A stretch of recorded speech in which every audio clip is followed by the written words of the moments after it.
producing for me is making the impossible possible. You know, whether you're a filmmaker or the movie or the app or whatever, somebody needs something to get done and it's easy to get done, then what are you there for? You know, like, I think your job as a producer is just to find ways to pull things off, to like to turn no's into yeses.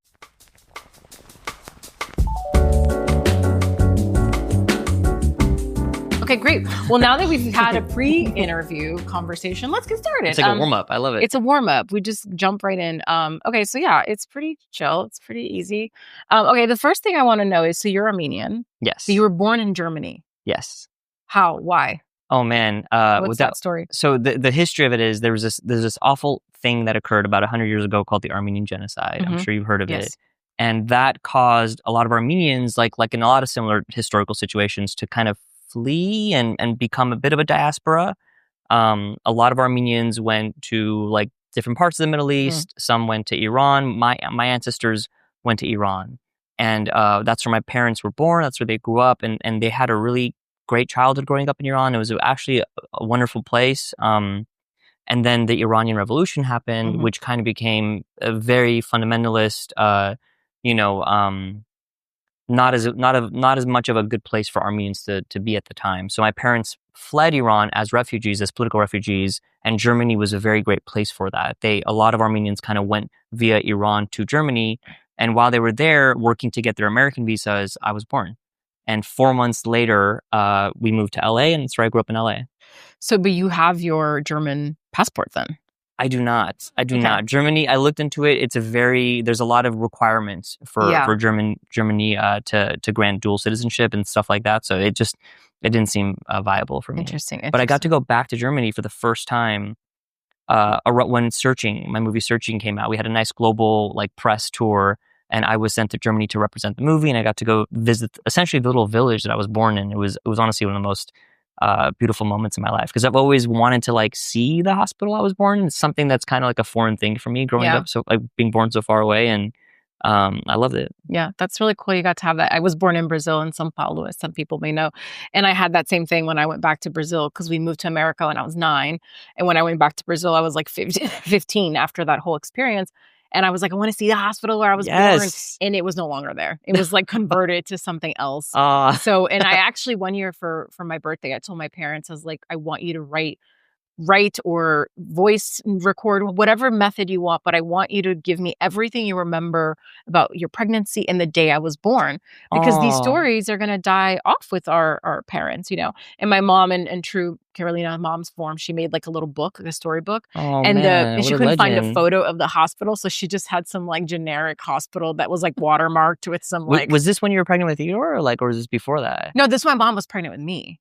Oh, but I'm saying, when did you want this from before. her? No, before. Oh, wow. Yeah, I just was like, I've always been very fascinated in capturing stories. I think I've always been a historian, documentarian of like my life, which is very apropos that I feel. Evident. Exactly. Yeah, and like now that I'm in this industry, it's like I'm obsessed with, like, for me, these conversations are time capsules of our journey that are meant to help other people in whatever time they find them, you know, because who else is doing that? And not everyone's going to write a memoir about their career or a book. So this is like one way to have just a slice of someone's experience in this moment in time, you know. If we do this in 10 years, it'd obviously be a very different conversation. So cool. Yeah, so I've always been really obsessed with that, but enough about me. So Armenian born in Germany, then you moved to LA. So LA is home. I mean, yeah, basically, yeah. Obviously, and then you moved to Glendale. Yeah, a lot of Armenians, you know, it's kind of where we like to end up eventually. We moved to Glendale when I was 14, so it was right when I started high school. Yeah, and it's, you know, for anyone who doesn't know, it's a very large, prominent Armenian-American community in Glendale, very close-knit community, and you know, it's basically home for me. Yeah, I was living in Glendale 2019 throughout the pandemic, so Glendale is very like special to me.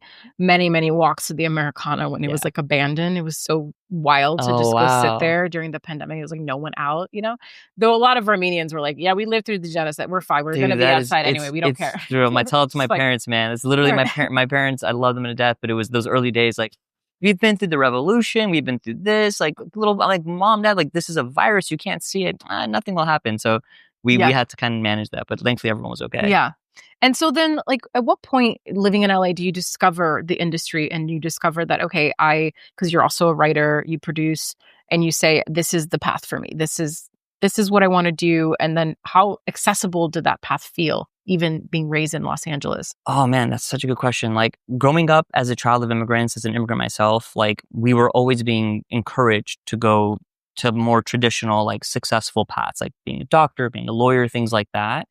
I loved storytelling from a young age. Like I was exposed to like books from my mom. My dad and I would always used to go to Blockbuster. So I love the idea of doing something creative, but it did feel scary because it just didn't feel like a safe, stable thing to do. And I think having grown up with parents who've been through so much instability, that was valued. I kind of ended up doing like a detour by going into journalism. Like I was the editor-in-chief of my school newspaper. I got a great internship at the LA Times. And this is around 2004 where I've told the story before. It's the news editor one day called me into his office. And I was really like, he was like, "Where's that intern?" And I was terrified because I thought maybe they found out I took that one stapler home or whatever. Did you take the stapler home? Basically, he brought me in and asked me what a blog was. This is a true story, 2004. And I was like, "Sir, like, it's just an article. It's like an article somebody writes." And he was like, "Who writes it?" And I said, "I think anyone could write it." And he got really upset. He's like, "How much does it cost to read one?" And I was like, "Sir, it's free." And I remember this moment because it was kind of like a big deal for me. I realized this guy who was a very high up exec at a large, print newspaper in the world was starting to like fear, for some type of change coming in the industry. And that made me realize, man, like maybe stability does not exist at all. And that if it doesn't necessarily exist, then maybe I can go pursue what I want to pursue, which is, being creative and storytelling and ultimately in film. And like, speaking about the Armenian community, the first thing I ever did was I kind of shot like a little video poking fun at my Armenian parents out of love. Yes. And that video was kind of what started it all. Yeah, My Big Fat Armenian Family, which you shot for $800. Yeah, so My Big Fat Armenian Family was the feature film like sequel to the short. So okay, I so made you did like a short first. Yeah, it was like a 5-minute short of like an Armenian guy coming home in the morning and his dad yelling at him, berating him. And at first he's like, "Where were you last night?" And the kid's like, "I was at so-and-so's house. We were studying." He's like, "No, you weren't. You were here. You were there. And by the way, your report card came in and you crashed the car." Like, just like the dad kind of like giving him all the business, and very autobiographical, of course.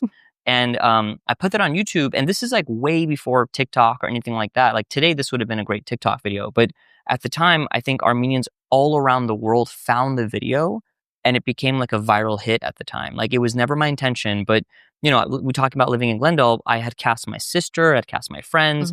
They would be hanging out on this, in town, and people would recognize them. Like, "Hey, you're from those videos." So we made a sequel, and this one kind of dealt with like an Armenian daughter played by my sister who wants to go on a date with a guy, and the dad's like, "He's a gangster, you can't blah blah blah." Like, and they were so popular that I realized I could make a whole movie based on this. And yeah, for $800, I used my dad's home video camera.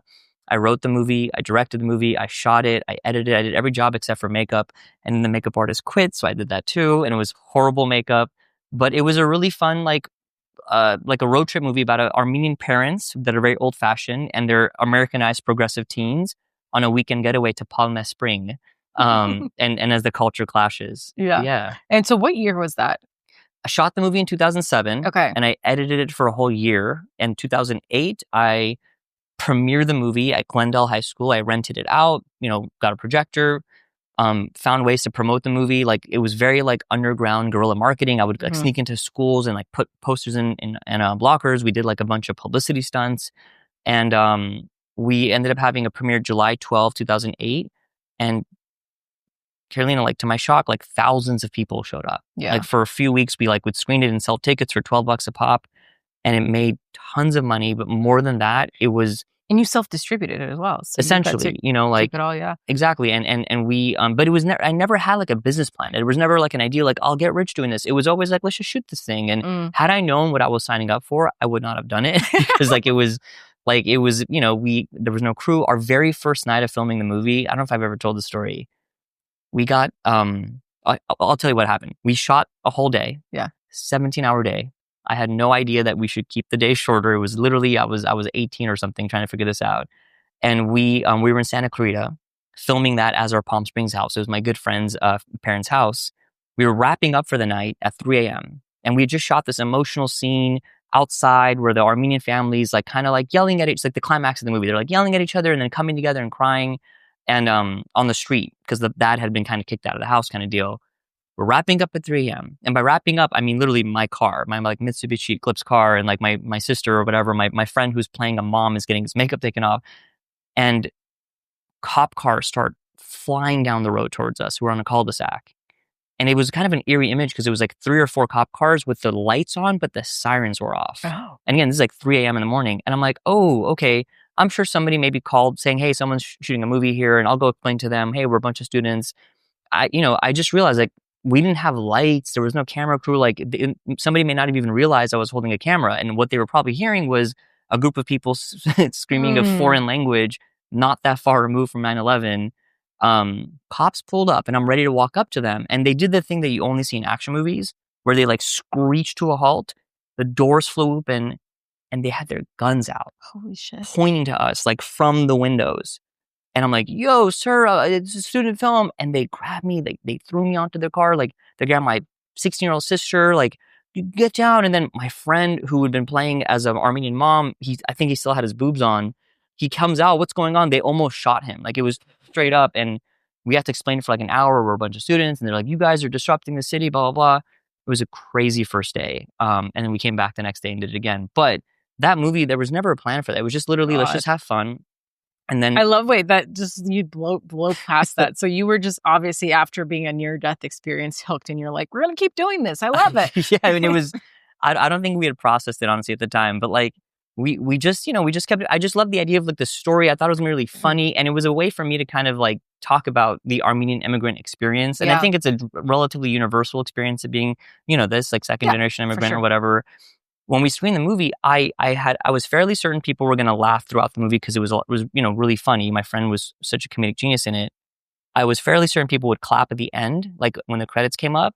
I did not know that throughout the movie there was moments and beats that people would clap, like out of just like, oh, that's so cool, like a character defending herself or whatever. I mean, I wrote the movie on the side while I was in college, like supposed to be like studying, science or whatever. I was really just writing it, and the fact that strangers, obviously they were part of my community, showed up, they supported, they were engaged, they were moved. That was the moment I knew that, stability or not, I wanted to chase filmmaking 100%.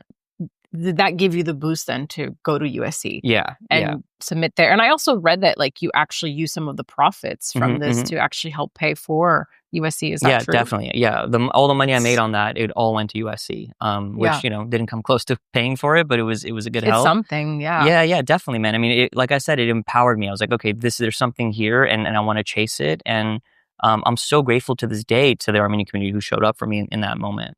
It's so cool that like I talk a lot on the show about when you're at the beginning of that journey for yourself, like leaning into what you have and starting where you are, right? We always talk about write what you know, but even if you're not a writer, you're a producer, like trying to make something, like what is accessible to you. And I think you were obviously doing that and saying, well, I have these things that are free, these free resources, a buddy with a house, and I'm going to make something out of these elements instead of writing a script that can't be done unless you go raise money first, and it just becomes a barrier after barrier. And perhaps, if you had created all those barriers for yourself, you would have been paralyzed in the getting to even start doing the thing, right? So I think it's really important to do that. And especially at that time, it was such a, I don't know, it was just such a really magical time of digital coming on the scene and being, these cameras being accessible. I remember like the Duplass brothers coming on, YouTube had just started, and it was like, whoa. So now it's like almost inconceivable because we have like phones and these like 4K cameras. But back then, getting access to like a digital camera to shoot stuff was like unheard of, and just to like roll for as long as you wanted and tell whatever story. So people who really got to experience that magic of that time, I don't know, I think for this generation, I just think there's like, they'll never have that transition, and being a part of like these huge technological advances that have like opened the floodgates for creatives to straight up tell like their stories. The technology becoming more accessible, like quite literally democratized filmmaking.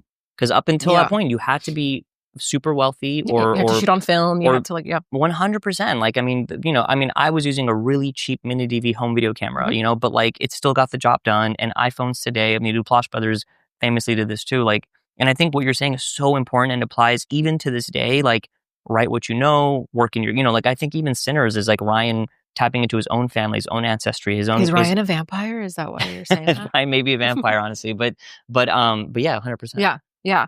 No, so okay, so then you go to USC, and like we get this question a lot of like, do you go to film school? Do you not go to film school? Like, is it an important part of someone's career journey? And there's a lot of mixed feelings that some may have about that. But what was that time like for you? I mean, certainly very fruitful in many ways. You got to meet Ryan. You met a lot of your collaborators. Yeah. 100%. I totally understand that debate. And do you need to go to film school? 100% you do not. Yeah. Like there's endless examples of people who did not and did just perfectly fine. And I'm sure there's tons of examples of people who did go and maybe whatever. That's right. Like for me, you're right. The number one thing for me at film school was the relationships I formed. And I was really lucky to meet Ryan Coogler, who, I work with to this day, Anish Chaganty, who was my writing partner and an incredibly talented director that I produced with. And then, of course, Natalie Kasabian, who's my wife now, but also my producing partner. Yeah. Those are people that I met at SC, along with, dozens of others. And when I was in SC, like, I think initially I wanted to be a director, but like, I guess everyone probably does when they go to USC. But very early on, I realized that my real passion lied in producing. I loved the idea as a producer, you could be kind of more of a multitasker and have a lot going on. I loved I was really trained by a number of amazing professors, John Watson, Brenda Goodman, Tim Marks, Gail Katz, and a lot of what they were teaching us is like creative producing, like having ownership over the movie alongside a director.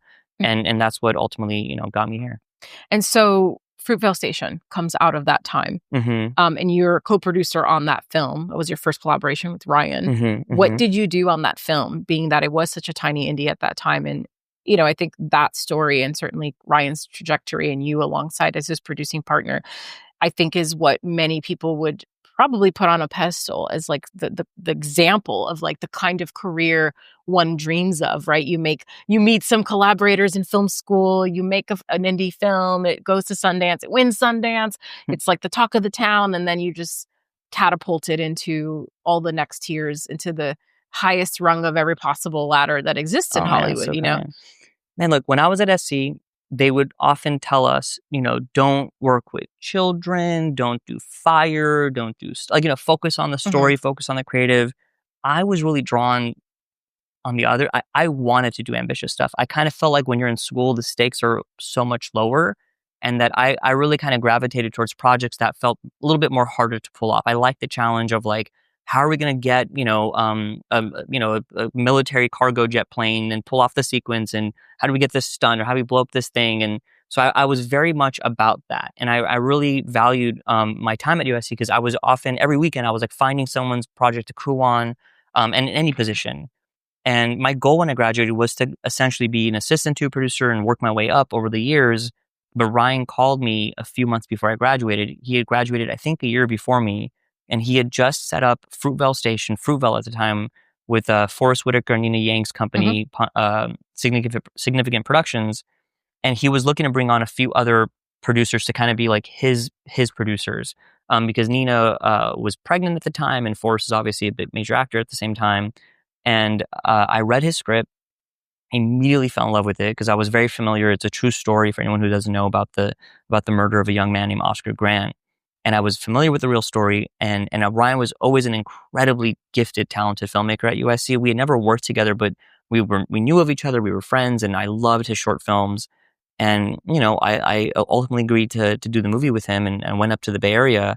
And it was tough. It was a low budget independent film. I think the budget was around like $900K at the end of the day. We fought to shoot on Super 16 film. And,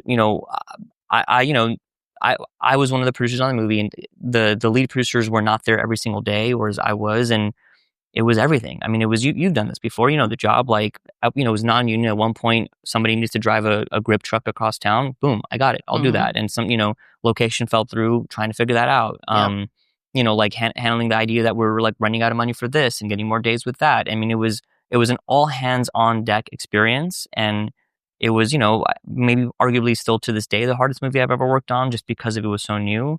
And one thing about that experience on that movie was, it was our first time working on a movie as a feature film. It was Ryan's first time directing, my first time producing. I had never even been a PA on a real movie at the time.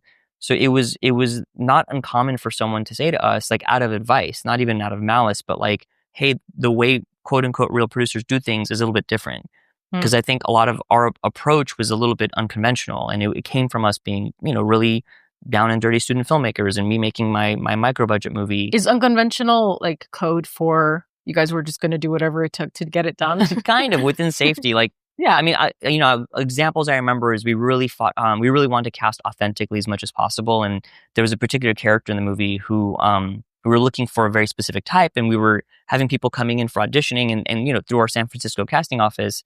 But at one point, Ryan and I were driving around, and we would see somebody on the street being like, "Hey, that guy, maybe let's," and we pull over, approach them, try and be kind and respectful, be like, "Hey, would you want to be in a movie? We swear this is not a scam." We would hand out our business cards. Ryan, famously really wanted to shoot the movie on the actual BART train station platform that the incident occurred.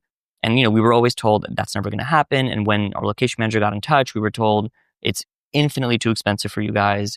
And we, we're like, well, we want to go and we want to have the conversations. Because for our student films, like, we didn't have location managers. It was us doing all the producing. So got in there, we like made a really compelling argument and case, and really kind of try to make it less about the business and more about connecting with the people who work at BART, because, it was a traumatic situation, and they were themselves needed to heal. And to this day, I'm still friends with people at BART, like, because of that experience. So it was that, when I say unconventional, is really like approaching it less from maybe I traditional throw money at problems, and rather try to connect with people. Well, it's interesting because I've produced a lot of docs as well. I do docs and features. And what you're describing to me is very similar to like when you're making a doc and you have to go to these real places because you're documenting real things that have occurred.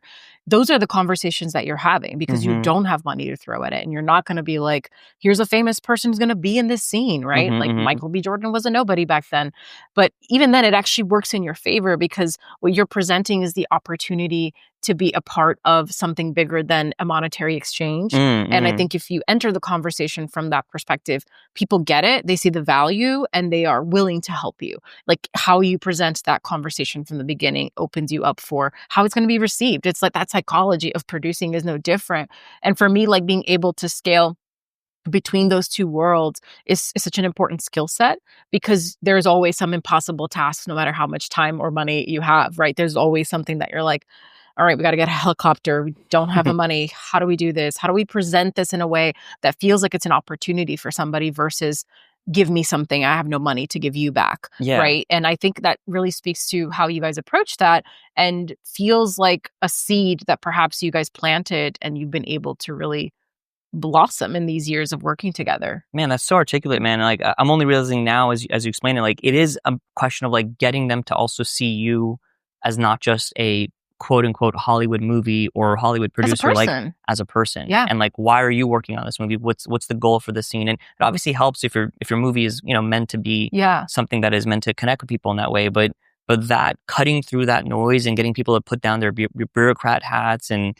letting them just see you as a person, like that honestly, I'm realizing that worked on Fruitvale, and even today on Sinners, like this big, much bigger Hollywood movie. Like I actually think it's harder when you have a big gorilla behind you because then people expect money and you have to come in and find ways to go, just because we have this big brand or this a big known entity doesn't mean we actually have all the resources you may assume that we have. Totally. Like this one doc I did a couple of years ago, it was a Hulu Disney production and we shot in some third world countries and people found that out and they assumed that because we had all this money. And it's no, these mofos were cheap as fuck. Like we had very little money. We still had to like beg, borrow, and explaining that to people was really hard. So sometimes when you have the indie sort of veil, quote unquote, to hide behind, it can make it a little easier for people to see the humanity in what you're doing. Versus, totally. And it's also not only just about money. Sometimes, people have other reasons to not want to be involved in a movie, whether it's, personal things, and just understanding that and ultimately doing right by people, man. Like it's a big part of what we really feel at Proximity. That's my company with Ryan and Zinzi Coogler. Fruitvale Station was a true story, and we were really adamant about getting the family involved and Oscar survivors.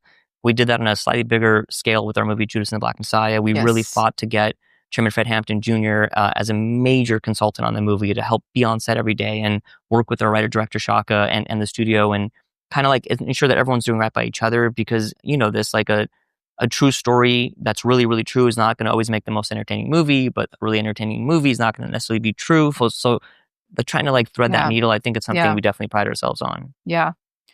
it shows. So, and it seems like, you guys really found some alchemy right back then that blossomed clearly into launching a company together, and now over 10 years later still be working together. I think it's really admirable. A lot of people are looking for their people and trying to find their people, and it's such a marriage, and it feels very synergistic, and lucky for you guys, frankly, that you met not just your professional partners, but certainly your wife, who's also a producing partner, Natalie Kosavian, who was on the podcast in 2019, back when I had just started. I was re-listening to bits of her episode, and I was just like cringing because I was like, oh God, I was like such a baby, 5 years ago. I was like, I didn't even know what I was doing. Oh my God. Was that 5 years ago? 2019, yeah. Oh my God. I was still recording them in person. I remember she came to my place in Glendale, sat on my couch, and we recorded. Oh man, that's so cool. Yeah, it's just crazy. But I actually wanted to talk about it, if you remember, because for the listeners, they may not know that Sev and I actually go way back. We've been orbiting each other in this industry for a long time, which is why I was so stoked to be able to finally have this conversation with you in a recorded way, but also in this particular moment in your career, which is like such a high that you're in. You've had many highs along the way. I've been watching from courtside, being like, that's my guy. He doesn't know it, but that's how I see Sev. But to have you here now, I am curious if you remember when we first met. Okay. Because you mentioned this when I walked in, and I was like, man, like I for a moment I was like, I know Caroline from Sundance, right? That's and you're like, no, there's another time. And I think I remember, which is crazy. Yeah. Okay. So it was possibly the biggest deal ever in my career. So I made Fruitvale, and I went on to produce a lot of like indie films, low budget movies, like faith-based movies, Chinese Mandarin language movies. Like I was always working as a junior producer, eager to kind of find my first movie that I could be the lead creative producer on. And at the time it was hard because agencies would send me scripts, but probably after everyone else in town had passed on it, I was such a baby producer. And I realized I would probably need to start writing a movie, because I thought, okay, well, if I write a low budget movie that can be scalable and audience friendly, but also meaningful, like that could be my way to make a name for myself and then produce even more, and obviously write as well if I have the time. And I had an amazing writing partner, Anish Chaganty, who I met at USC, and we really bonded, and we loved the way each of us talked about story, and we started writing together. And this is while I think I was literally in Austin, Texas, shooting Andrew Bujalski's movie Results. And Anish and I were writing every day. We'd be on the phone, like, final draft, all that good stuff. We wrote a script, and we're like, okay, well, what do we do now? Everyone's like, you got to submit to competitions and blah, blah, blah, pitch fest, yada, yada. And we submitted to a pitch fest, and we got in. And it was like, yes, we got in. And it's going to be on this day on Friday. And Anish and I would, meet up at his place, and every day we'd rehearse what we're going to say. We printed this thing. Okay, what shirt should we wear? We got to make sure we look cool, but can't look too cool. And then it was the day of the pitch fest, and we went to this like place. I think it was in Santa Monica, maybe, I can't remember. And there was all these really imposing executive types at these tables, and you're supposed to go from table to table and pitch your project. And if you do a good enough job, they'll want to read it. And we went to this one table, and there was a woman there, and it was you. Yeah. It was you, and we pitched to you. I don't know, what was your impression of us? We must have been two like scrawny little dudes. Like, it was, here's my impression. I just remember it was like in some restaurant, and there were many tables. It was like speed dating, and I had so many people come that were like snooze fest, boring ass people. Sorry. No, truly, and it speaks to the power of, it's unfortunate, but it is true. Like, pitching yourself and your story is a muscle and is a completely separate skill set from being a good writer. And the people that have that skill set and are able to make a good first impression, they do, I think, initially get to catapult themselves a little faster, right? Doors will open faster, but then if the work isn't there, you kind of fall by the wayside by just being a really charismatic person. But I remember you and Anish just came in, and you guys had this dynamic energy. So if you rehearsed it, it didn't feel rehearsed. Oh, it felt man. like you guys were chucking and jiving, and you were so excited to be there. And I just was blown away. And perhaps it's because everyone else in my memory was such a boring snooze fest dud. You guys really stood out. But here's the thing. You stood out. You were very impressive. You were just fun and energetic. And I was like, I don't know what these guys are selling, but I want to be in business with them. Right? Oh, that's the feeling. And then you guys sent me the script, and I remember I read it, and I was like, this is fucking dope. This is not an independent film. No, it was not. Because it was about a gorilla who escapes from a zoo. I was like, how are you going to get a real gorilla? All of these things was just crazy. But And I was like, I really want to do this with them. But I was like, I have no business trying to make this kind of movie at that point in my career. And I don't know what happened with the project. I always think about it. So that's right. There. Our first movie ever wrote was a big budget heist movie called Animal Heist, about a group of people trying to save a gorilla's life by breaking out of the zoo. It's so fun. It will cost $572 million. Maybe not now with AI. You can but we believe it or not, that script actually got us tons of meetings and interest and representation. I absolutely believe it. There was actually a major company that wanted to at one point make it, but we realized the same thing. I think you may have been the one who told us this, like, write something tiny, write something small, and then we ended up writing Searching, which we know got us. Oh my God, so I'm responsible for Searching? You are, yes. That's pretty amazing. I mean, Searching was... It's so impressive, Sev, like how I was telling them off mic. I feel like one of your superpowers, again, from an outsider's perspective, is you have this ability to tailor your skills and your craft to the market in a really smart way. So you're not like, well, this is my passion story. I want to write a big movie about a gorilla. You're like, I got to go smaller. All right, how do I find my into what small means in a way that still can satisfy the market so I can actually go make this movie? And that's, to me, what Searching was, and obviously a huge bet that paid off. So I commend you on that, because it really was such a special film that really resonated with a lot of people. And then you went on and did, oh my God, what is it? Run, right after that, which I think was... You guys were promoting Run right around the time that I met Natalie, because she was on and we talked a lot about Run. Yeah, that sounds right. Yeah. I mean, honestly, Searching, we made that movie for like $800,000. It was all takes place on a computer screen. Shot it for 13 days. It's crazy. Used drones at certain points. Like it was absolutely by design. Like, well, what can we pull off that'll give a big scale but can be done on a meaningfully low budget? And Anish is a brilliant filmmaker. Like I think there's been a movie or two that were already set on computers before then, but we wanted to make it feel more cinematic, more emotional. Like, the story is we had a meeting with the company Basilevs that produced and financed those movies. We pitched Searching as an 8-minute short film, and we loved this short. It was something we can kind of do on the side while we were thinking of the right low budget indie to write. And they brought us in to talk about our short, and they said they didn't want to make it as a short. They wanted to have us write it as a feature, have Anish direct it, me be the lead producer, and they would finance it. And they're like, what do you guys say? And Anish said no. This is a true story. He literally immediately said nope. And he was thinking, like, I don't want my first movie to be a computer movie. Like, that'll be so gimmicky. I want to be taken more seriously. And I was thinking, wait, what? Like, I literally kicked him under the table, and I was like, he means no problem. Like, let's talk about it. Figure it out. Somebody's saying we're going to finance this. The problem is we had made a short film before using Google Glasses that kind of blew up, and he got hired at Google, and he was being paid a lot of Google money to be an advertisement director there. But, as a good producer, I made sure they were like, we're going to be in touch. We'll have some ideas. And for many, many weeks, every day I would talk to Nish. Okay, we're not going to write Searching. We'll never do that as a movie. That's too lame.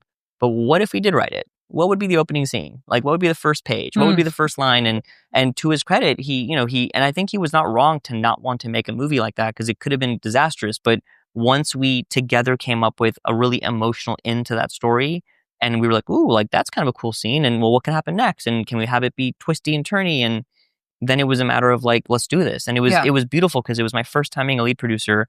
I'd spent 3 or 4 years working on really tiny movies as a junior producer, as a line producer, like doing all the things. And I feel like I'd built up some goodwill around town. Like, I think a lot of agents knew me at this point because I worked well with their actors, and I'd gotten to know so many production companies and financiers that when it was kind of time to kind of tell the world, hey guys, I'm making my first movie as a lead producer, it was really nice. I think I got a lot of love from so many people being like, we want to help you, we want to support you. And then Natalie, of course, came on to produce it with us, thank God. And it worked out. And it worked out. I mean, obviously you did that in 2018, and then I said Run earlier, but I actually was talking about Missing, because you didn't write Run. You just I actually co-wrote Run. You co-wrote Run and Missing. And Anish and I co-wrote the treatment, or we did like a 40-page outline that Will and Nick then wrote the script up. Yeah. So this fascination with missing persons, like, is that a thing that is something that you feel like you have a fascination with missing person cases, or were you just being really smart and looking at what audiences respond to? Such a good question. To us, the challenge was like, can we tell a story that takes place on a computer screen? And how do you tell a story that is not only going to be gimmicky to experience, but thematically meaningful? And what do you do on your computer, right? You communicate with people like that, you connect with one another, and you honestly look up information on a computer, right? I'm ignoring playing video games and stuff like that. So what's a story that deals with connecting with one another and information? And the realization was like, what about a story about somebody who's looking for a missing child in this case? And because they themselves are disconnected now, even in a world where we have so many ways to connect, you could still have that disconnection. And also like trying to learn who they are and realizing that you don't know them at all. So it was kind of like this nerdy, like thematic. That's usually how we start our stories. Like, what's something interesting we could say about this? And it just kind of like the medium of telling a story on a computer screen felt so of the moment, you know, and with missing the sequel, something that Sony asked us to do. And we were initially like, I don't know if we want to do this. Like, Searching was such a great movie, and why would we want to, you know, mess with that? And honestly, Ryan Coogler was one of the guys who was telling me, like, bro, do it. Like, people want to see this from you guys. It was another question of like, well, what more can we say about this? And finding a way to flip that question. But yeah, just to answer your question in a long-winded way, like, it was always about like, what do computers represent? Yeah. And then, so walk me through, because you were very much at the time that you were working in this chapter of your career with Anish and Natalie, you were producing a lot with Natalie. And then at what point do you and Ryan decide to start Proximity? And did that like take you away, I guess, from getting to produce other projects with Natalie, with other people, because now you're sort of, you know, part of this company and founder? That's a really astute question. Ryan and I had always kept in touch, and I think I was giving him notes on Black Panther, and we were always talking at that point. And around the time Searching was about to come out to Sundance, before Black Panther came out, he and Zinzi and I met. And Zinzi Coogler, by the way, is Ryan's wife, my fellow producer on Sinners and fellow founder of Proximity. She's also been there the whole time. Like, people don't know this about her, but she's, I would comfortably say, like, the secret weapon to Ryan Coogler. Like, she was there on Fruitvale. Well, there's always a great woman behind a great man, as they say, yes. So she's a great example of that for sure. But she, you know, she was not a credited producer on Fruitvale or any of his earlier movies, but she was 100% there, first to read his scripts, always there giving comments and helping problem solve. When the three of us met to make Proximity, I had a serious conversation with Ryan and Zinzi and also with Natalie and Anish. I'm like, hey, this is a thing I want to explore. And thank God for Natalie Kasabian. She's such an incredible producer, as you know. Yeah. She's got the creative chops. She's got the like production chops. Like, she's able, you know, she was basically like, I got this, you know, because Run was a movie we'd written and we were about to start shooting, and she became the lead producer on that movie, absolutely killed it. And, you know, with her, I'm able to do stuff at Proximity, and she and I always take care of Anish. And what's cool is like, we're actually starting to all come together and work on stuff together now, which is really nice. But it's really thanks to Nat. Yeah. Yeah. How do you juggle the duality of being producing partners with your now wife, and also having the personal side where you are parents now as well, and you have this partnership? You know, I think we can all look and say, oh, a power couple, you know, but behind the scenes, like, how do you guys really navigate the undulations of that? Because it's always cyclical, and there's periods of intensity and periods of downturns. Like, what is that like now, especially with the kid? Yeah. I was going to say, before we had our son, we have a 2-year-old son. Before him, easy money, like no problems. We always figured it out. Once we had our son, it became a lot more serious about like, how do we manage our time and how do we be present as parents, you know. Working on Sinners was the first time Natalie and Aaron came out with me to Louisiana, and we like set up a house there and had, you know, had a family coming in to help watch after him with us, and really trying to navigate these things. You know, it's a lot. Like, I'm not writing as much as I once was because, you know, something has to give, but it's just being really meaningful about it. And it kind of helps again that she's in the same industry as me. Like, we, you know, I'm always helping her on her projects. She's helping me on my projects. We're always in the same boat. So it's very easy to delegate to one another. But it's not easy. It's definitely not easy for sure. Yeah. So when you guys find yourselves in these seasons where it is quite challenging, what do you do to like kind of course correct? You know, if you're not having as much time for each other as partners, romantic partners, certainly. Do you have these sit down conversations, these state of the unions to go, all right, we need to like sort of like redirect some of the focus because we're spending too much time over here? Dude, that's so accurate. What we've been doing is, especially now that the Sinners Prester is coming to mostly an end, like, we're like, okay, let's be really meaningful about time for each other.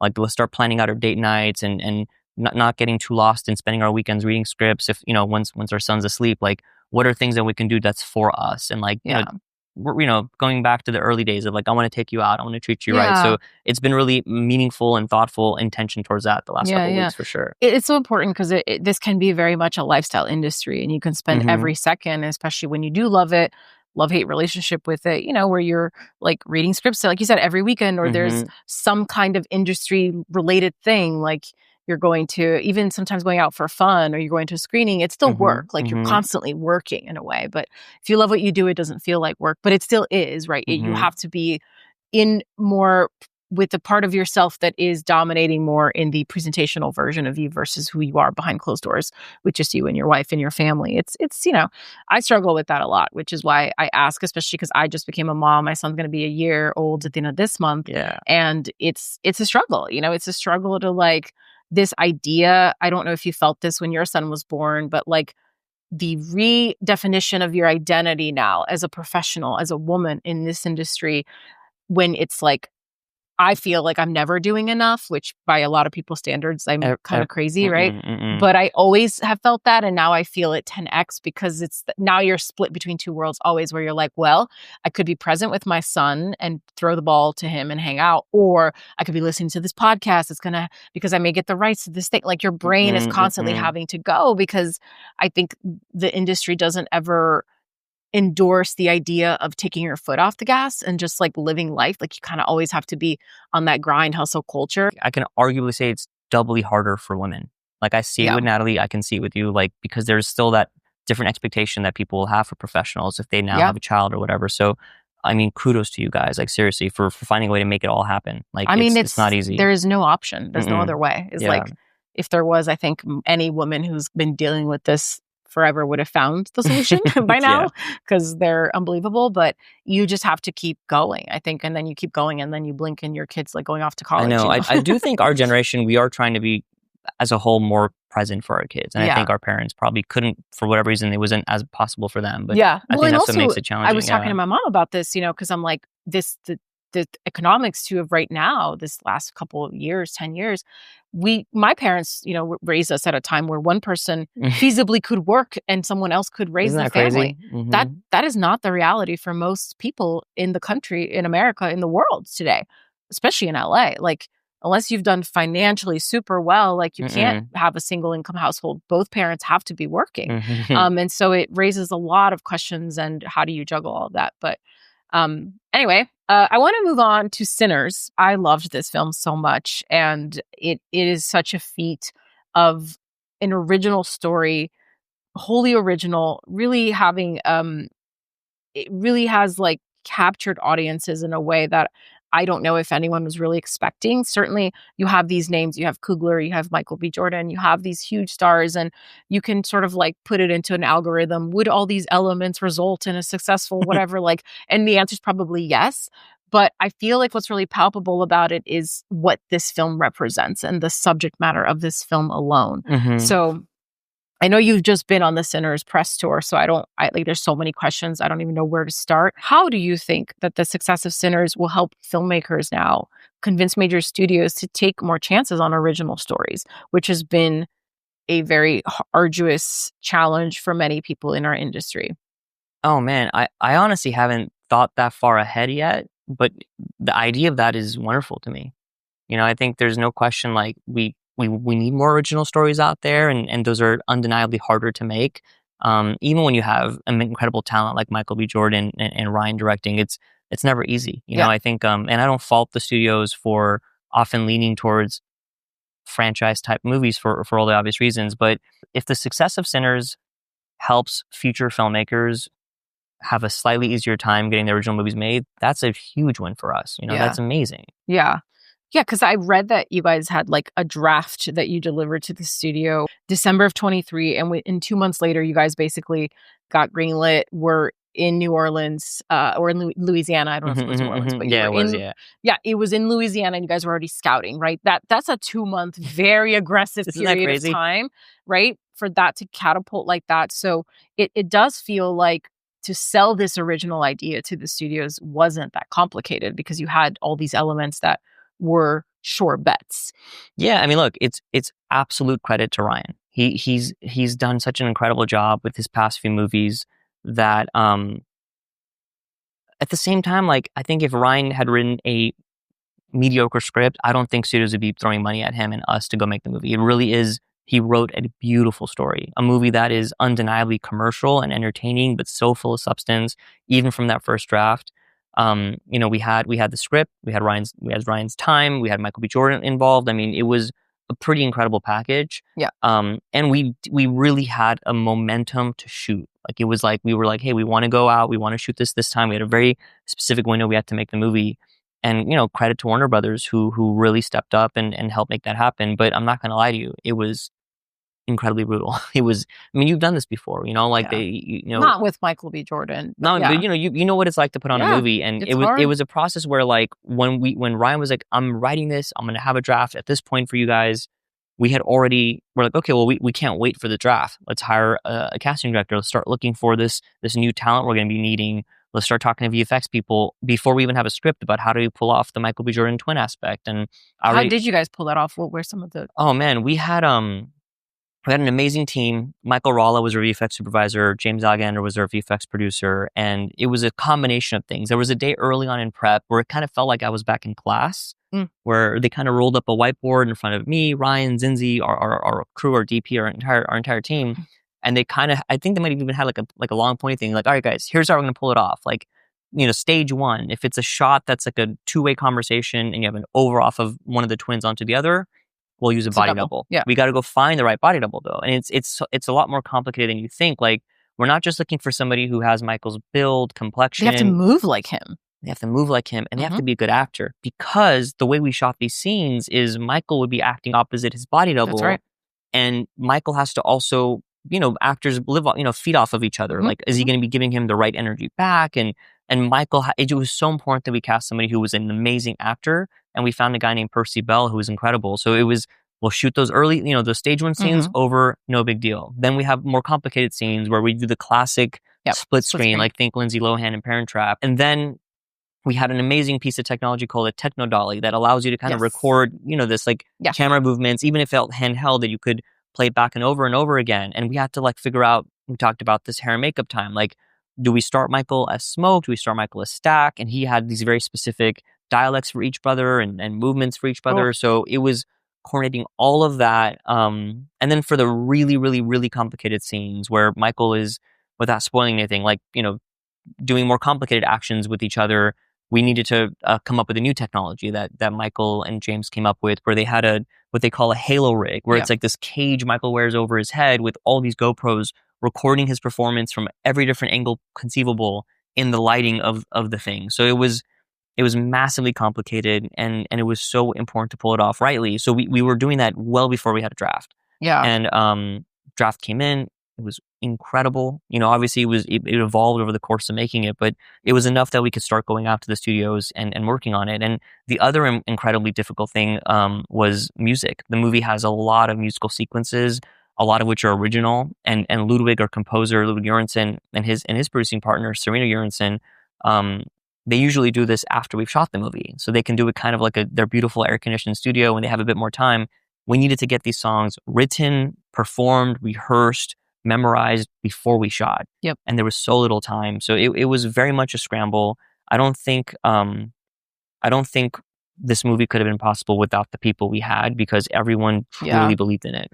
Well, I read that the jukebox scene specifically was one of the most challenging things you say you've ever done in your career, and probably will to date. And so what about it was one of like the hardest? I mean, there's so many technical aspects to what you just said and everybody bringing their A game. But from your perspective, like you were talking about earlier that you love the challenges of doing it. And I think you got all the challenges in this particular project. You had animals, you had babies, you had fires, you had twins, you were in, like you had all the elements, pretty crazy. But what was the one thing that was like the most challenging and then rewarding about pulling it off? Being the scene that now everyone is like talking about and will dissect, in film history for years to come. I think it's crazy to hear, man. Thank you, man. I always had a feeling that people would see the movie for the vampires and the thrills and the Michael B. Jordans, and I'm like, I knew the scene that was gonna resonate, and I wasn't alone for thinking that. I mean, it was in the draft. Just reading it, and I was like, oh my God, beautiful scene. Also, how are we going to do this? But, future problem. It was the timing of that scene. Like, I think what's beautiful about Ryan and Autumn's work there is everything feels so fluid and organic, but it was rehearsed to a T. Like, we were doing it on weekends. It was like on our technical off days, we'd all be on stage wearing our pajamas and sweats and going over the timing and like, okay, and 1 and 2 and past the 3 and 4 and camera goes this way. Ryan did such a beautiful job. I remember earlier iterations of that when he was boarding it and doing the previs, it was going to be a lot more of a simpler shot where it was kind of like almost like just a 360. And he was like, no, man, this has got to be a journey. We got to have ancestors appear when you least expect it. And then, oh my goodness, there's Chinese ancestors. And then the camera goes up, and it was just the timing of it all, man. I remember like we spent hours and hours. I'd be on set with my laptop, like, on our rehearsal days, like handling other business and just looking at them and watching. Dude, Ludwig had to rewrite the music in real time. I don't know if I've ever seen that before. We'd be on set and it needs, this camera, and it will take an extra 4 steps to get to this character, and that character is going to be playing a musical instrument, but the music already is onto a different instrument. So Ludwig was like, okay, copy. He would put his headphones on, do some magic on his keyboard, and now the song that's playing through the speakers is now different, but it still flowed. I mean, it was, my hat's off to everyone involved in that, man. It was beautiful. It's so exciting. I mean, I need to rewatch the film because it's like just that scene alone for me is like really, I want to dissect it more. Okay, so the budget for Sinners was $90 million. It's now made almost $250 in the box office, $250 million, not dollars, which is huge. Congrats for an original film, like all the things. Hypothetically, if you were to shoot this film in LA on the same budget, do you think you could have done it? And if so, why not? I mean, it's really simple math. We shot in Louisiana, which has a nice, healthy state tax incentive. California has one as well, but I believe it's more of a lottery system. It's been a while since I've been through it. It's an application system. They're working on changing it. Yeah. Yeah. I think that alone, but more importantly, the movie is set in, the Jim Crow American South. Yeah. And we could not have ever shot it in LA for that reason. Budget aside, like it was really important to kind of capture the vistas, the landscapes, the fields, the authentic, a lot of our sets, Hannah Beekler like built from the ground up, but some of them were pre-existing sets as well. Like that could only ever happen in a few places. And we scouted early on. We looked into Mississippi, and they didn't have enough of a budget that year, unfortunately, but Louisiana worked just fine. And Georgia also didn't have the landscapes you guys were looking for? I can't remember if we scouted Georgia or not, but I think Louisiana just made sense. The crew base was so good right there.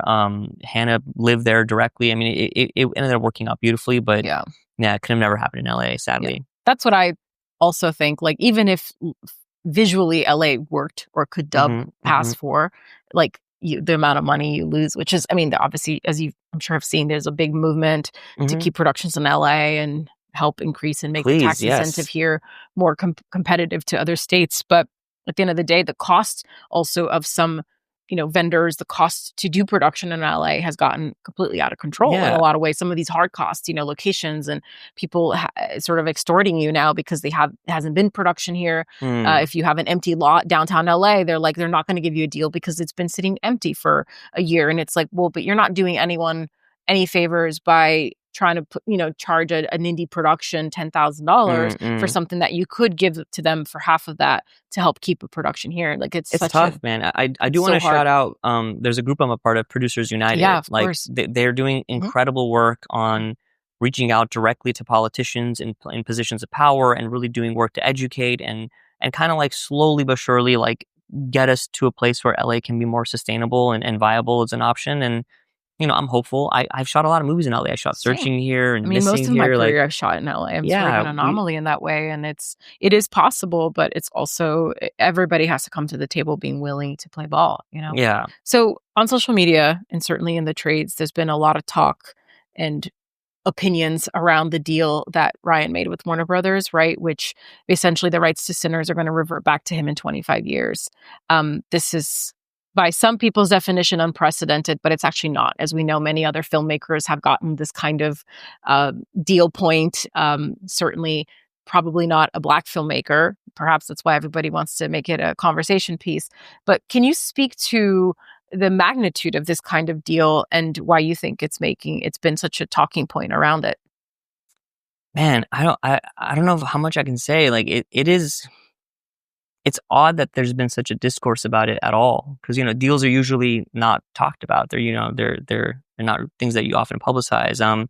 I think people are really supporting this film. I think people responded positively to Ryan and the message of the movie, and I think what's nice about it is like you always make a movie hoping that audiences will find the movie and connect with the movie. And I think with Sinners, we have an audience that's embraced the movie. Yeah, like I really feel like people have put their arms around this film and feel ownership over it.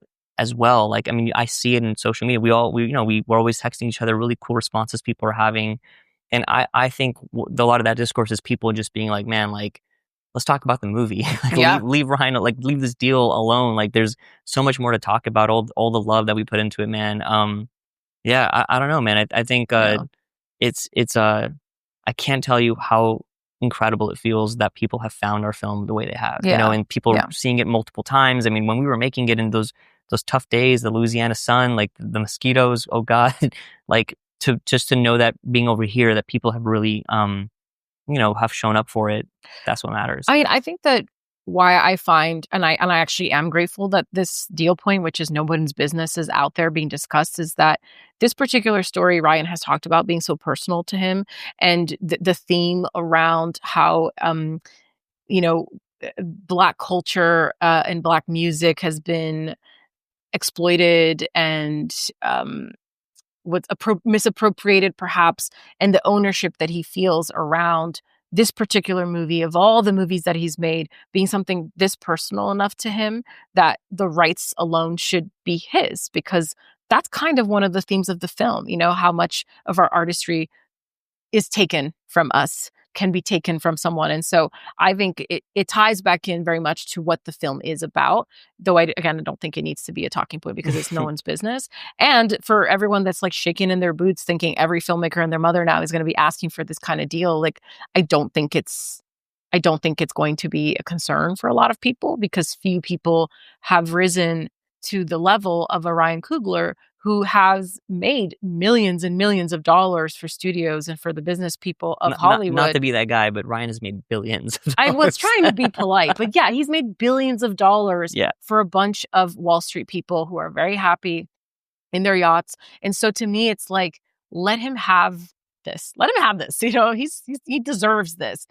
So I'm glad that I don't know what those conversations were like behind the scenes, but that he fought for it, that he got it, and that if people want to talk about it, great. But like, again, it's just to propel and continue the dialogue of like why this movie matters as much as it does, why the story underneath it, the undercurrent beyond the vampires and all the fun things, what the film is really about, what it's really saying. So there's definitely like an undertone or even like an overtone of ownership and what that means in the movie for sure. It's one of the themes, no question. Yes, absolutely. What is one of your most memorable days on set? For good reasons. There's a sequence in the movie, it's one of my favorite sequences, where Remick and his now like horde of fellow vampires are just singing and dancing in the middle of the night. And the song is Rocky Road to Dublin. And we shot that, as you can imagine, overnight in the swamps of Louisiana. And the way, you're a producer, you kind of try and schedule your day so that you've got like enough time to get these shots, and you move here and you get these shots. Mm-hmm. We had scheduled a good chunk of our night to get that scene. And the sun was going to come up like at 5:30 a.m. I'm probably misremembering, but I think we were like, okay, well, by midnight, we'll be on Rocky Road, because it's a complicated setup. It's like dozens of actors, dance choreography. Akman Jones, a brilliant choreographer, killed it on this movie. Obviously, live music. He's singing. I mean, it's vampire. I mean, it's a complicated setup. We needed a lot of time to pull this off. And, it's a much bigger movie. I used to think on my Fruitvale days, I can't wait to make these big movies one day. We don't have to be rushing. We can do things properly. It just so happened that things got delayed and this shot took longer and we have to move something. You know how it is, right? We suddenly had an unbelievably tiny amount of time to get the sequence. And it's a big sequence in the movie. And we didn't have the luxury of picking it up the next day because of, the sun and the overnights and the turnaround and the schedule. The actors have to go to other places. And it was one of those situations where like we got, maybe it was like hour and a half to pull this all off before the sun came up. And dude, Carolina, like we went crazy. Like it was like boom, boom, boom. All right, get the shot. Boom, boom. Like they're singing, camera's moving, new setup. Boom, boom. Like it was, Ryan was on a different level. Autumn, our amazing first AD Marvin Williams, like, and all of us, and we'd have a note. We run in and like, giving the note and like, I see an extra's hat is on. Like, just go and move the hat. It was just like boom, boom, boom, boom, boom. Like the energy of the song, which is so frenetic and lively, it kind of became an all hands on deck. We were all united, like everyone on that set. We got to pull this off before the sun, and like, oh shoot, the sun's coming up. Okay, well, can we have the camera higher and pointing down now so you don't see the sun? And it was up until the last second, and the last shot was Remick finishing the song and everyone coming to hug him. And we're like, that's a wrap. And it happened to, I mean, everyone was like, we all just started like jumping on Ryan and like hugging each other. Like we barely pulled it off, like right as the sun came up. I mean, what's funny is like we had a lot of rain that previous day, and the ground was almost unusable. Like it was almost dangerous. So we were like putting dirt on there and trying to get the rain out of the way. And in the final cut, you could still see this. If you look closely at the ground, half of it is still wet and muddy. It's because we just had to shoot. But yeah, I think that the catharsis of that, it was like we were all up for like 24 hours, and what we should have done is gone home and slept. But Ryan, Zinzi, myself, a couple of us, we went and just ate breakfast. Yeah, I don't know how you go sleep after that adrenaline high. Like you need to come down from that. Absolutely. So then which was more terrifying? Because I know there was an alligator that showed up on set. Yes. Would it be the alligator showing up on the set of Sinners or skydiving with your mom? That's so funny you saw that. Skydiving with my mom was definitely a terrifying experience. My mom, who's an amazing woman named Sev Ohanian, who's lived this incredible life, one day she's like, I want to go skydiving. And my dad and my sister and I were like, why? Like, why do you need to do that? Like, why don't you go, let's go bicycling. Let's go to something more reasonable. And she's like, well, I'm going to do it. And I was like, oh, I can't let you do this alone. So I was like, I'll come do it with you. And it was my first time doing it, only time doing it. We went to this amazing place, and my, then 60-year-old mother, I think, like we jumped out of a plane together. And where did you go? Was it here in Paris? It was in Paris, exactly. Have you done it? Oh, I've done it twice. You've done it twice? Yeah. Oh, and then one amazing. Of my boyfriends many lives ago, we did it together, and then he became obsessed, and then he started going and just doing solo jumps. And I was like, I don't need that in my life. Oh my God. Tandem jumps are enough for me. Yeah, we did a tandem. Jumping solo and leaving my own life in my hands or in the hands of like deploying a parachute. Yes. I live with enough chaos in what we do that I don't need that kind of rush. Absolutely, man. No. But honestly, my mom was so amazing for doing that. And we did have an alligator that showed up on set. I mean, we used to see the alligators all the time because we shot in a real swamp in Louisiana, and we have snake wranglers. And I guess the way that you humanely can have an alligator leave is they essentially arrest the alligator. I'll send you a picture, but like they put like handcuffs on the alligator, and like they like tie it. Yeah, and then it's quite cute, honestly. And they're like, the alligator's gonna be fine, and they drive it hopefully far away. But yeah, that was a real situation on set. I wonder if the alligator still decides to show up. He's like determined, or if they drive it far enough away where it kind of loses its sense. Hey man, after a while, I'd put that thing to work, man, and help us out. Yeah, I'm like, this is free labor right here. Okay, just a fun question. Do you think you could take on the vampires? Like if you were in that scenario in real life, how do you think you'd react? Look, my honest answer is if I'm hiding in that juke and the vampires are out there having that much fun. You want to be having fun. I think I might be one of those people being like, peace, guys, I'm going to go. You let them in. I mean, like Ryan wrote an amazing character in Remick, and our actors are so amazing in how they pull these off. Like, I mean, Ryan's so good at writing, period, and writing villains especially. Like, I think we were going for something with the vampires. They were always meant to represent something, especially to kind of be in conversation with the first half of the movie where there is no vampires, but thematically there's a absence there. So I don't think I would fight too much. I'd probably join. Probably join up. I want to go party with live forever. You've seen the after credit scene, like hell yeah, they get to some cool stuff. Yeah, I want to just like look good forever. Okay, so you produced both Space Jam: A New Legacy and Stephen Curry's Underrated.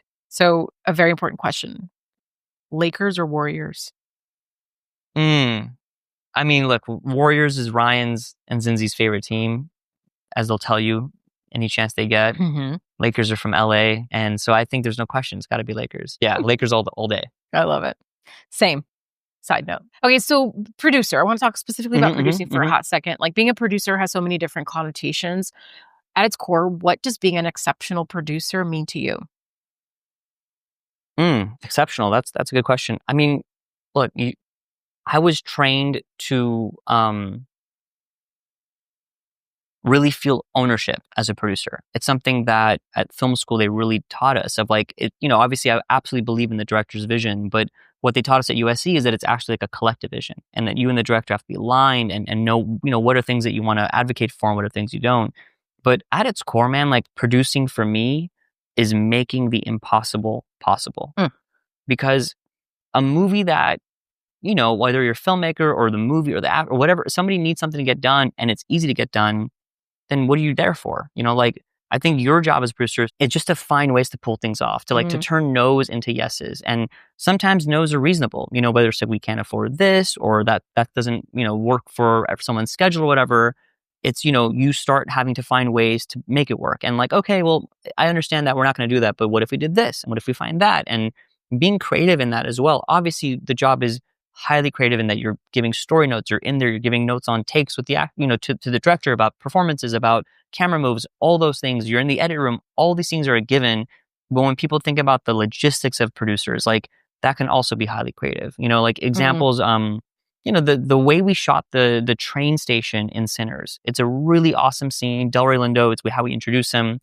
All these extras, train station, that train is not real. It's VFX. I don't know if that's clear or not in the movie. I think our VFX team does such a great job. Half of the VFX. Real.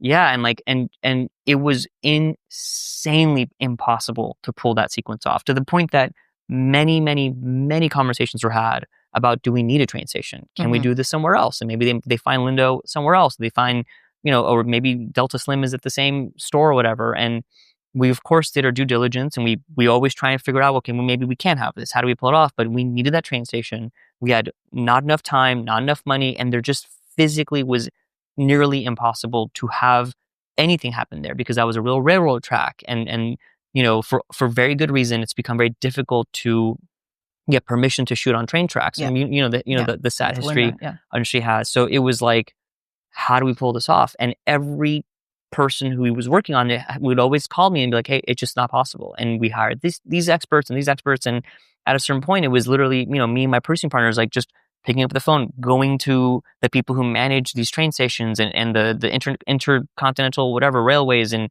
coming up with solutions. And we'll do this and we'll do that and we'll do this. And basically finding a way to turn that absolute no to a maybe, and then maybe, just maybe, to a yes, all so that we can have a few shots, of a VFX train coming through. It's absolutely your job. It's, you have to find ways. Exceptional producing is turning those no's within reason and within safety, of course, to yeses. Yeah. What are some misconceptions you think people have about producers and producing? I mean, the obvious one is that we finance the movies. I wish I had that kind of money to finance. I think I have a lot of friends from high school who probably assume when they say like Sinners has a budget of 90 million or whatever the media has been reporting, like that I pay the 90 million, but that's definitely not true. I think, honestly, and this is a lot of the work that the Producers United group is doing, is somehow it's become easy to kind of fault producers for some of the things in the industry that people push back on, the capitalistic things. And I think maybe once upon a time producers were like this big, powerful entity that called the shots or whatever. But I do think today, most of your producers are people who love the work, love the creativity of what we do, and are essentially underdogs in trying to find ways to put things together so that we can go make movies and especially support filmmakers. It's essentially the fact that producers maybe are not quite as powerful as sometimes the media portrays us, but that we really care and we work hard. Yeah. But to also the devil's advocate to that, it's like we do want them to portray us as more powerful than we are, because then when you have outside Hollywood people trying to break in because they think like, oh, if I just give you money to make a movie and I get a producer credit, and you're like, yeah, just give us, come on in, yeah, we're powerful, it's fine, you got this. And then like a real producer. Yeah, and then all they want is to like hang out with a celebrity. It's like, you do that, I'll go give me the money and I'll go make the movie, So you also taught producing. You teach producing. I don't know if currently or have taught. Not anymore, no. So you have taught, okay, so you used to teach producing at your alma mater at USC. What's the number one piece of advice you used to give to your students? And has that advice changed with the current landscape of how the industry is doing? Great question. I taught at SC as an adjunct professor for a couple of years in my between Fruitvale and before searching my indie producing days. And the number one advice that I gave, and I think I drilled this into a lot of my poor students' heads, was the word capitalize.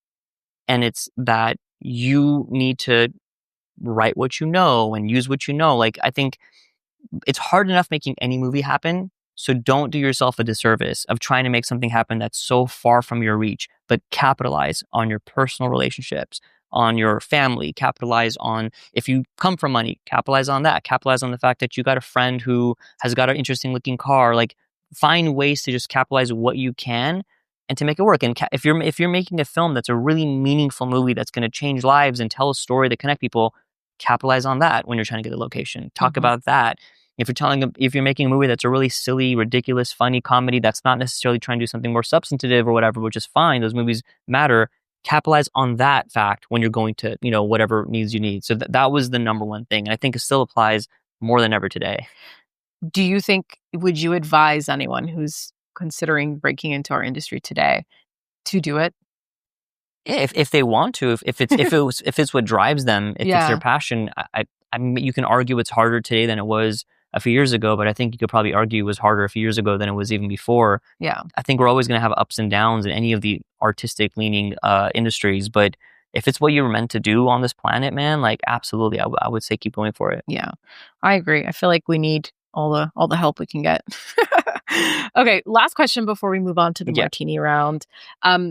This is an important one because supporting young filmmakers is deeply important to me, supporting others in their own journey. I've had the benefit of so much support and along my own path in many ways, people that have pulled their hand out and taught me the ropes or shown me the thing. And that has made all the difference. And I know you and Natalie, who's also your producing partner, as we said, you guys announced last year that you're establishing a scholarship fund to support aspiring young filmmakers in Armenia, which is brilliant. And I hope one day to do something similar with Brazil. So yes, hats off to you. But tell us a little bit about the inspiration there and how that's going. I had a really beautiful privilege of being a guest teacher for a few weeks in Armenia a long time ago now. I guess it was 2016. And I was blown away by the incredible talent that these essentially high school age students had. I was also teaching at SC at the time for college students. And I was like, man, like they're all so talented. And I remember early on, a lot of the students wanted my advice on how do they apply to go to America, like to get grad school here and kind of like all that. And I was giving all sorts of advice. And one of the founders of that school asked me very respectfully to not give advice to them to come to America. And I was like, why? Like, they want to pursue their dreams. And she had an amazing point that that talent should stay in the country too. And this applies to so many, other countries. America's obviously the cultural mecca in so many ways, but, talent should stay where it can. And she's like, encourage them to do well here and help lift our industry and our economy and our art. And I thought that was such a really good piece of advice. And Natalie and I have always been trying to find ways to give back. And candidly, tuition is just a lot cheaper in Armenia than is America. It was something we're able to afford. And, putting our money where it can make the most impact. We found this amazing organization, the Armenian Educational Foundation, and we were able to do something where the money is invested and the interest pays back or something. So every year we're able to support one Armenian who wants to go study film in the country of Armenia. That's so cool. Yeah, thank you. Yeah. With all of the things you've already done in your short career, and you're so young, I feel like you're still getting started. I'm not young, man. I know. We're not young either. We're tired. I'm tired. Listen, but the question still stands.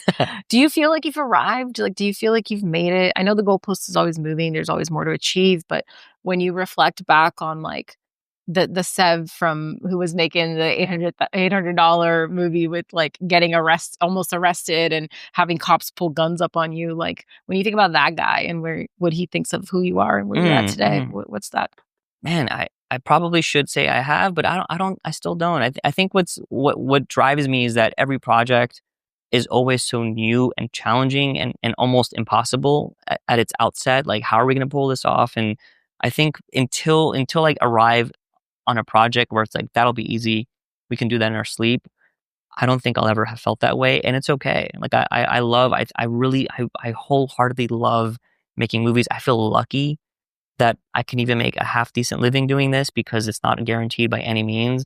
To me, that is absolutely what makes me feel fulfilled, but it doesn't mean that I've made it. I want to keep doing it.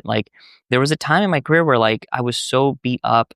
It was so challenging. The paychecks were definitely not nearly enough.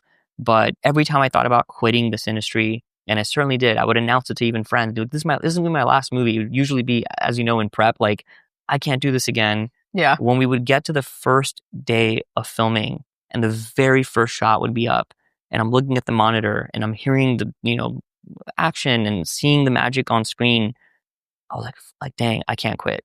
I'll do one more. And it's just kind of been a rolling ball for me. I just feel so lucky to have even a tiny part on telling stories that hopefully connect with audiences, like Sinners has. Like, but no, I don't know if I've made it just yet. Yeah. Well, let's have you back on when you've made it, because clearly you're just figuring it out, Sev. All right, so we're moving on to the martini.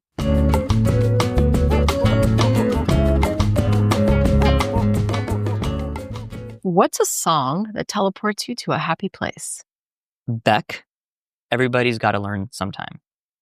It is a song that is mainly featured on my favorite movie of all time, Eternal Sunshine of the Spotless Mind. Yes, I love that movie, and the song is so just fun. It's a melancholy kind of song. It is, but like to me, like that movie was so moving, and the nature of the song and the way he's performing, and obviously what it's about, like it actually takes me back to like my wonder of what storytelling can be, because that movie blew me away, and to this day I watch it all the time, and that song just it's more about taking me back to like, man, like I'm feeling things, and hopefully, you know, if I do my job right, we can do that for other people. Yeah, I love that.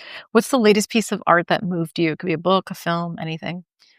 It's a movie called The Last Showgirl. Did you see it by any chance? Yeah. It's so good. It's a movie, and it was talked about. It wasn't underrated by any means, but I feel like people. We had Kate on the show. You did? Yeah. I love her, man. Yeah. I actually sought her out. I just met with her the other day, like just as a fanboy. Yeah. She's so talented, and to me, it's like that movie. I gotta watch this episode now. I really related to Pamela's character of like doing something for the love of doing it, even though financially it may not make sense, and like long term it doesn't make sense. Like, because it really reminds me of like those early days of doing these indie films where like, as you know, and the like, cost that it has to her relationship with her daughter in the film. It's not, I mean, I remember like, some of my biggest regrets in my life were like being out of state, shooting an indie film and missing a cousin's wedding or things like that, like, I'm like, why am I doing this? But like, I'm still compelled and I really related. I thought the movie was so amazing. Wow. Yeah, the compromises we make, right, to do this. I think that's one of the biggest misconceptions, not about producing, but about what it means to be consistent in this career path and the choices that you have to make. Like, similarly, I've missed a lot of like personal life things because I've made the choice to go be doing anything else to further myself as a producer in my own career. So it's tough, it's tough, but hopefully you look back and you've made enough of the right choices. Yeah. And you always find ways. And there's also seasons of your life too. I think like there are choices that I could make in my 20s that now I can't, nor do I want to, it's like, I don't know. I'd rather go hang out with my son, Yes, so, same. Okay. Fill in the blank. When I'm overworked, blank helps ease the stress. The honest answer is work helps ease the stress. Like I'm Natalie and I we're like straight up workaholics. Like it'll be late at night, kids down, and we're like, all right, emails. Like we're just like, responding to things and trying to solve story problems or whatever. But like honestly, like going to a movie in a theater has always been that therapy for Nat and I. Even when we were dating, because it's like the one place that like it's actually socially unacceptable to have your phone out. So you're kind of unreachable for 2 hours. You're not on emails. And it was such a sacred place for me and Nat. And I've never told the story, but Ryan recently, said in an interview I actually proposed to Natalie in a movie theater. Really? It was right after we wrapped one of our movies, Run, actually, right when we got back to LA from Canada. And I found a way to get her to go see a movie with me. And it was a whole heist I had to pull off because she was the ArcLight member. So she would often buy tickets, but I found a way to do it. We went to see the movie. It was Transformers Bumblebee, which by the way stars Haley Steinfeld, and something her and I talked about and laughed about on set of Sinners. But we went to this movie and the trailers were playing, and then after the trailers stopped playing, a video came on screen, and it was kind of like two people texting about wanting to go see a movie together. And she was like, "Is this like an advertisement for the ArcLight, whatever it was?" And the texts were back and forth, and one of them was like, "But if we're going to see a movie, it's got to be at the ArcLight." Me too. It's my favorite theater. I might have to hold your hand. Yeah. Like, and that was like, wait. And then right when that happened, the music comes on, and everyone in the theater stands up and starts like leaving the theater. And one of them like gives me something, and she's like, "What's going on?" And it turned out it was basically like I had found, or I guess it was in my phone, like all of our early text messages from our dating periods, including the first time we made a plan to go see a movie at the ArcLight. And it was just for like, I told Natalie, there's no cameras, no one's watching, it's just you and me. And we got to, like have fun poking at a really cringy, cheesy, early text. And of course, I proposed, and she's like, please don't go on the floor. It's all sticky. I'm like, it's okay. And yeah, so the movie going experience is so sacred to us. It's the one place we can unwind and not be stressed for 2 hours. So yeah. Wow, that's beautiful. And rest in peace, ArcLight, man. I hope it comes back one day. I know. What's one of the most worthwhile investments you've ever made? And it doesn't have to be financial. That's such a good question. I honestly, the best investment I can think of is actually a person, Desi Gallegos. When I was an adjunct professor at USC, I interviewed a lot of students to find a really good TA to be my TA, especially my last semester. And Desi was a guy, put him through the ringers. He was a student there. And hey, can you show me this on a spreadsheet and answer these questions and all these things? And he was amazing. And as a TA, he was exemplary. He was so on top of everything I needed, even times where I was like, I wish I could do this, but it's not possible for the students. And he would pull it off. When I went to go make Run, I flew Desi to be mine and Natalie's assistant in Winnipeg, Canada. It was his first time working as a producer's assistant. He was incredible. So, like such an unsung hero on that movie. And then when Ryan, Zinzi, and I started Proximity, we hired 3 assistants, our like day one employees, to help be there with us. Ryan hired an incredible guy named D'Angelo Lewis, who was a childhood best friend of his. Zinzi brought in her sister, Zitra Evans, and I brought on Desi. And literally, like quite literally invested in him, paying him now to be there in those early days. He was such a absolute rock star. He and I were so good together. He was on top of everything, and he started finding ways to just be in all of our projects. Like on Creed 3, he was so integral to that movie that he was on the set. He ended up becoming co-producer on that film and worked very closely with Michael B. Jordan with us. And he's now an executive at the company in the TV division, and just an absolute rock star. This has been so lovely. I thank you for taking the time to share a little bit of your story and a lot of your wisdom with me and the listeners. It's such a treat. I feel like it's always free producer therapy also. I get to learn so much and feel so seen in my own struggles and my own journey and all the things. So I really appreciate it. Thank you, man. Thank you for having me, Caroline. Yeah, of course.